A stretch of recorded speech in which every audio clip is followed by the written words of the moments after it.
So I've got a question. If you built a house or bought one and renovated it and made it very, very, made it livable. It doesn't have to be real nice, but very livable. Got running water, got plumbing, all that kind of stuff. If you do that, but you don't occupy it, you don't live in it, nobody's hardly ever there, and you leave the doors unlocked, what's going to happen? Eventually, someone's going to occupy it. Somebody, not going to be you, maybe not who you're going to rent to or whatever. But somebody is going to notice there is a very nice livable space that is unoccupied, so they're going to occupy it. It's the same thing in the garden. If we till up a row, if we empty and leave bare soil, we make a place that's very nice for something to live, for something to grow, and we don't occupy it with what we want and fully occupy it. I'm not talking about doing this whole row and doing just a line of okra, just one single line of okra, nothing else. If we don't put 2 or 3 lines of okra and maybe some beans, or we put some greens, especially if it's soil that's got a bit of a seed bank and got some weeds and rhizomes and stuff in there, got something to work with. If we don't fully occupy that space, side to side, shallow roots, medium roots, deep roots, tubers, if we don't fully occupy that with what we want, something will. At some point, something else will move in there. And that's what we call weeds. So another way to look at weeds are not only as indicators, not only as pioneers, but possibly as squatters. They're saying there's room here for something, and if you're not going to come here, if you're not going to put something here, I'm going to squat and I'm going to take the space. So just another way of looking at it. Okay, it may be going to rain here in a little bit. I don't know. We'll see. The pinto beans that I put out, these are starting to finally flower a little bit. I don't know if they're going to do very much. They don't look real robust. That's okay. If they do produce something, that's great. If not, they are legumes putting roots in the ground, pumping out exudates, trying to build that soil. This little row, I went ahead and cut them. I didn't pull them up. I cut them at the soil line and just laid them back down. I may try to cover those with something later. These purple hull or these are black-eyed peas. Looks like somebody's been in there trying to stomping all through them. So I'm guessing there's been some picked. It looks like there's been some picked. Don't know. Don't have a way to quantify that. Where the tomatoes were taken out here, I went ahead and put in some green peas. If I can get them to come up, they got something to grow on. So this trellis, this first section, has got some green peas down there. We'll see what happens. This is still covered.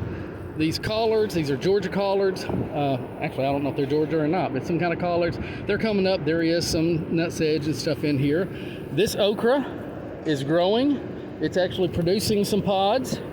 People are picking. I can see that people have been picking.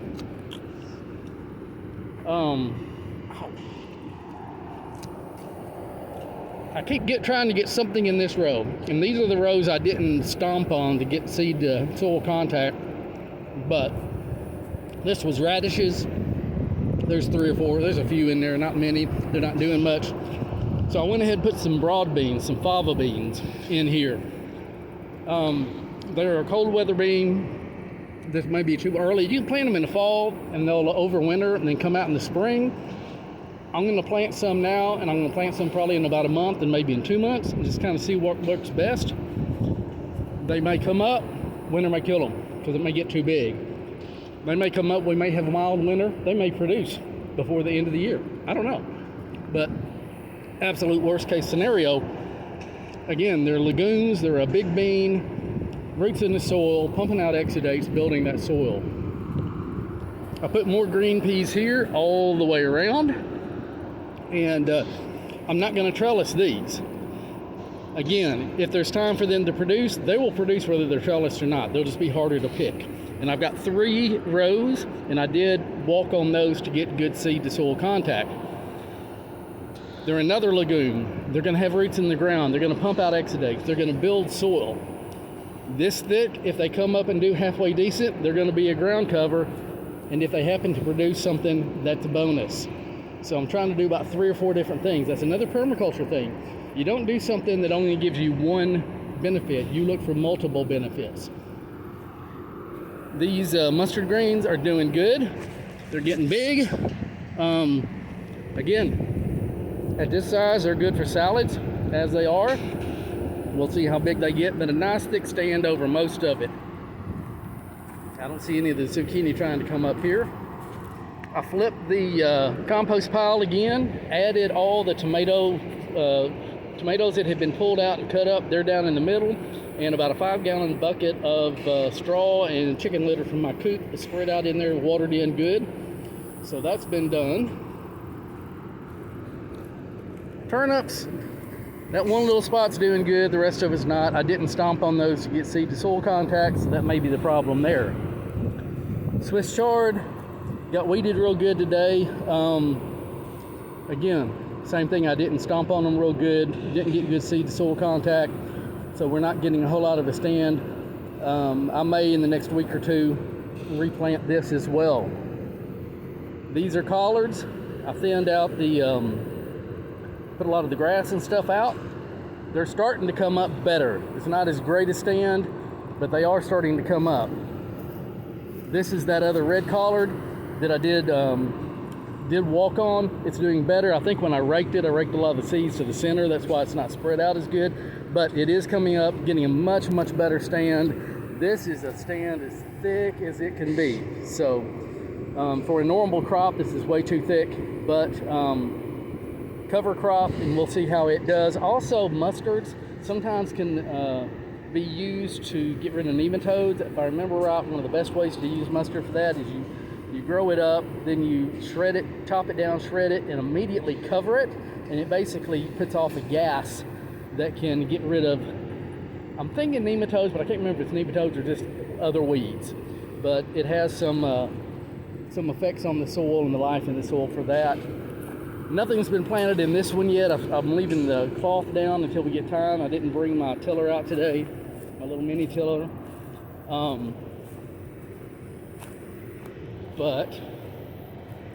So that's basically what's been done. Not a whole lot over here. It's getting to the point we're probably going to start having to pull out some of the zinnias and stuff like that and cleaning it up. One of the other things I've been looking at, I've talked to 3 different landscape companies about getting leaves. So we'll see if that happens in a couple of weeks or middle of November or so. And I've called 2 cotton gins to see if I could find a source for gin trash. So I've called Mark Tree and I'm trying to remember the other one. I'm going to call over at Osceola the next time I get a chance. But if I can find a source of at least a couple of trailers of gin trash, we might be able to use that and just kind of top dress some of these beds, especially the ones that weren't used this year. Top dress those whenever we can get it, and then when we start getting leaves, if they're really, really, really good and shredded, we may top dress all the beds with about an inch or so of the leaves, at least going through the fall and through the winter. I'll probably broad fork them, top dress them. If we need to cover them, we'll cover them to keep the weeds down. Just let that kind of break down over the winter. And got some other things for next year. Don't forget, the planning meeting for 2025 is Monday, September 16th at the Extension office at 5 o'clock. At the Extension office, Monday, September 16th, 5 o'clock, right before the NEA Beekeepers meeting in that same room. So if you're interested in this garden and coming out for the garden and want to have some input or just see what we're planning, make that meeting. And a final little thing, a conversation that was had out here today, help me try to come up with some ways to quantify what we're growing, how much we're actually producing, how much is being picked, and how many people are coming out. Because, I mean, we can do whatever we want, but if we don't quantify it, then we don't know what we're doing. We have no idea what the effect is. I heard a long time ago somebody say that the purpose of an organization, and that can be an individual, a family, a church, whatever the organization is, the purpose of the organization is what it actually does, not what it says it does. So I've heard several people say the purpose of this garden This particular garden is to feed the community. But there has been no effort whatsoever to quantify how much has been grown, how much has been produced, and how many people we've, had contact with or helped, or how many have benefited from it. So the one thing we do quantify and measure very well is how much time is spent out here. So based on that, the purpose of this garden is to give people something to do so they can report hours. Well, if that's what it is, that's what it is. Let's be honest about it. If the purpose of the garden is to produce food and for the community, then we need to put at least as much effort into measuring that as we do measuring how many hours people spend out here doing whatever they do. It's just something to think about.